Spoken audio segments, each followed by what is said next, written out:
Бисмилля, ассаламу алейкум. Бүгінгі үйренетіндеріңіз алифлам артиклі. Яғни бұл алифлам артиклі басқа тілдерде, қазақ тілімізде жоқ, орыс тілінде де жоқ, ағылшын тілімен сәйкес келеді. Ағылшын тіліндегі the definite article, яғни белгілі артиклі the осы алифлам артиклімен сәйкес келеді. Яғни бір нәрсені белгілі бір затты көрсетуді білдіреді. Мысалы, егер әйтеуір бір кітапты айтатын болсақ, китабун деп айтамыз. Китабун. Ал егер біз нақты бір кітапты айтатын болсақ, онда әл-китабу дейміз. Яғни ағылшын тілімен a book және the book пен сәйкес келеді. The book дегеніміз осы әл-китабу. Енді осы ләмут ta'риф, араб тілінде бұны ләмут ta'риф деп аталынады, ал бізде әл артиклі дейді. Яғни осы екіге бөлінеді ләмут ta'риф. Жалпы 28 әріп еді ғой, 28 әріптің 14-і қамария әріптері деп аталынады, аудармасы ай әріптері, және 14-і шәмсия әріптері, яғни аудармасы күн әріптері деп аударылады. Егер мысалға енді осы қамария және шәмсия әріптеріне жеке-жеке тоқталып кетейік. Қамария әріптері, енді сізге не үшін қамария, неге ай әріптері деп атады деген сұрақ келуі мүмкін да. Және неге осы 14 әріптерді қалған 14 күн әріптері деп атады деген сұрақ туындауы мүмкін. Бұл үй. Қамар дегеніміз ол айды біз көре аламыз, көзімізге шағылысы бітпейді ғой, көре аламыз. Сол сияқты бұл жердегі л әріпі көрінеді және оны оқимыз деген мағынада. Ал күн әріптерін, оны күн бар екенін біліп тұрамыз біз жарқырап, бірақ біз оны нақты көре алмаймыз, көзімізге шағылысады. Сол сияқты бұл жерде де л жазылады, бірақ көрінбей тұрғандай л-ны оқымай өтіп кетеміз. Яғни л-дан кейінгі тұрған әріпті, шәмсия әріптері тұрса, оларды біз кейінгі әріпті оқимыз. Л-ны көрмеген сияқты л оқылмай кетеді. Жазылады, бірақ оқылмайды. Енді осы қамария әріптеріміз. Ай әріптері, яғни бә, джим, хә, хо, ғайн, фә, қоф, кәф, мим, хә, вау, яй әріптері. Осы 14 әріп қамария әріптері. Яғни осы әріптермен алиф, ләм келген кезінде онда л-ны нақты оқимыз. Яғни сөздің басында тұрса әл деп оқылады дағыны, егер сөздің ортасында тұрса, ол асы түсіп қалады даған, тек л оқылады. Ендеше қарайық. Әл-уәләду. Мысалы, бірінші тұр, сондықтан әл деп оқимыз. Енді әл-мәу, су деген мағынаны береді. Әл-уәләду, бала деген мағынаны береді. Әл-ғайну, көз, әл-бәбу, есік, яғни бірінші тұр, сондықтан біз оны әл деп оқып жатырмыз. Егер, яғни жаңағы мысалдар сөздің басында келгенде, ал енді сөздің ортасында тек л әрпі оқылады. Оған мысал келтіретін болсақ, мысалы, айна әл-китабу жазылғанда. Бірақ енді біз олай бөлек-бөлек оқымаймыз, сөзді оқыған кезде қосып алып кетеміз. Яғни айнал китабу, яғни әл-китабу еді, асы түсіп қалады дағыны, көрінбей кетеді. Айнал болып кетеді. Айнал китабу. Ал екінші сөйлем басында басталып тұр, онда әл-китабу деп оқимыз. Әл-китабу аля мактабил, тағы да бил деп л-ның ішіне кіргіз жереміз, аны оқымаймыз, түсіп қалады. Бил муаллим болады. Егер әл-муаллим болады, егер осы әл-муаллим сөздің басында тұрса, онда әл-муаллим деп оқимыз. Ал сөздің ортасында келсе, уже л ғана оқылады. Мактабил муаллим деп.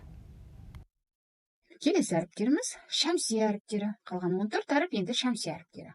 Ал шәмсия әріптерінде әлден кейін шәмсия әріптерінің біреуі келсе, ләм әріпі ол оқылмай шәддалы шығады. Шәдда дегеніміз алдыңғы сабақта өткен болатынымыз әріпті қосарлап оқу. Қосарлап оқу дегеніміз, яғни бір әріпті 2 рет оқимыз. Мысалы үшін, нун, тә, сә, дәл, зәл, ро, зә, син, шин, сод, до, то, до, ләм әріптері, бұлардың барлығы шәмсия. Яғни әл, сосын осы әріптер кездескенде л оқылмайды да, көрінбей тұрған сияқты, бірақ жазылады, бірақ оны оқымаймыз. сөйтіп ол келесі тұрған мынау шәмсия әріптерді 2 есе қылып оқимыз. Мысалы үшін әл сәния деп жазылып тұрған, иә, сіздің ойыңызша әл сәния деп жазылып тұр, бірақ біз әл деп оқымаймыз дағыны. Әл деп оқысақ қате болады. Неге? Себебі мынау 14 әріп, с әріпі ол шәмсия әріпі. Сонымен бұл болады әс-сәния болады. Одан кейінгі тә әріпі де ол шәмсия әріпі. Оны тағы да біз әл-тәжір деп оқымаймыз, әт-тәжір деп оқимыз. әд-дәрс сабақ деген мағына. әз-зәкира әз-зәкира.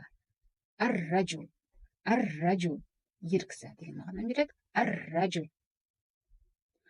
әз-зуджәж әз-зуджәж.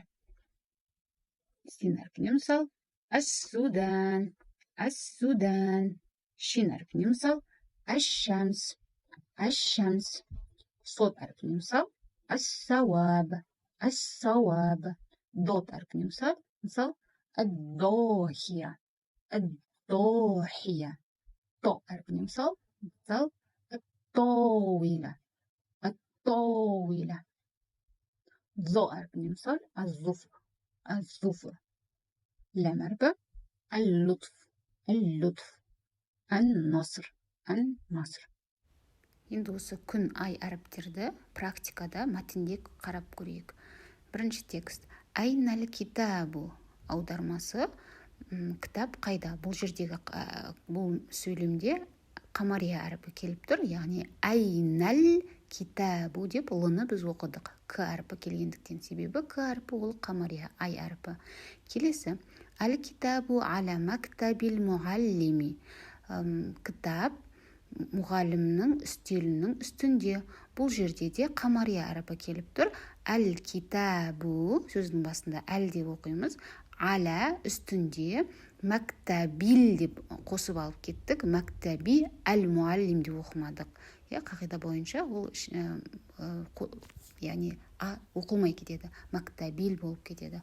Мәктабил муаллими, мұғалімнің столының үстінде. Келесі сөйлем. Айнал михфазо, яғни сумка қайда? Бұл жерде де қамария әріпіне мысал келіп тұр. Айнал михфаза. М әріпі қамария әріпі. Келесі әл-михфазату фи мақ'ади тилмиз. Сумка оқушының орындығының үстінде. Енді тағы да бір мысал. Мысалы, сөздің басында әд, алиф оқылады, лы оқылмайды дедіге шәмсия күн әрпінде. Яғни бірінші 3 деп тұрған қасына қарасаңыздар, әд-дәрсу деп оқимыз. Ал енді ол сөйлеміміз жалғасқаннан кейін с ол шәмсия әріпі. Ол жерде енді лы да алиф та оқылмайды. Әд-дәрсу сәлис болады. Әд-дәрсу әс-сәлис еді. Бірақ оны біз қосып алып кетеміз дағыны. Әд-дәрсу сәлис болады. Енді төмендегі сөйлемге қараңыздар. Хәзә әр-рәжулу, бірақ біз оны қосып алып кетеміз тағы да. Сөйлем ортасында алиф те және ләм да оқылмайды. Хәзә әр-рәжулу болып кетеді. Егер хәзә келмегенде еді, онда әр-рәжулу болып оқылатын еді. Сабақтарға қатысты сұрақтарыңыз болып жатса, каналға қатысты менің почтама жазсаңыздар болады. Почтам осы каналда тұр. Тіркелмесеңіздер тіркеліп, лайк басып, қолдап кетіңіздер. Рахмет.